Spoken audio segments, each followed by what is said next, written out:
বাংলাদেশ রেলওয়ের 11 সিন্ধুর প্রভাতী ও গধূলি ট্রেনের অনবোর্ড সার্ভিস পরিচালনা টেন্ডারে অংশ নিয়েছে মোট 16টি প্রতিষ্ঠান। তবে নথিপত্র পর্যালোচনায় দেখা গেছে এর মধ্যে 10টি প্রতিষ্ঠানের দরপত্র নিয়ে প্রশ্ন উঠেছে। অভিযোগ অনুযায়ী টেন্ডারের আইটিটি ক্লস 21-এর নির্ধারিত শর্ত অনুযায়ী জনবলের বেতন, ভ্যাট, আয়কর, লভ্যাংশ এবং মালামালের মূল্য যথাযথভাবে উল্লেখ না করেই এসব প্রতিষ্ঠান দরপত্র জমা দিয়েছে।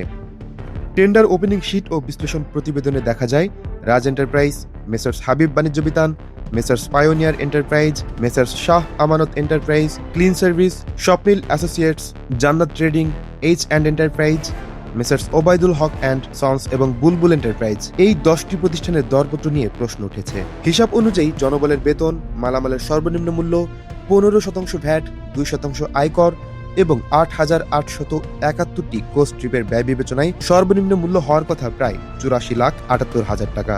অথচ অভিযোগ রয়েছে এই 10টি প্রতিষ্ঠান এর চেয়েও কম মূল্যে দরপত্র জমা দিয়েছে। অভিযোগকারীদের দাবি, সরকারি নীতিমালা অনুযায়ী এসব দরপত্র বাতিল হওয়ার কথা।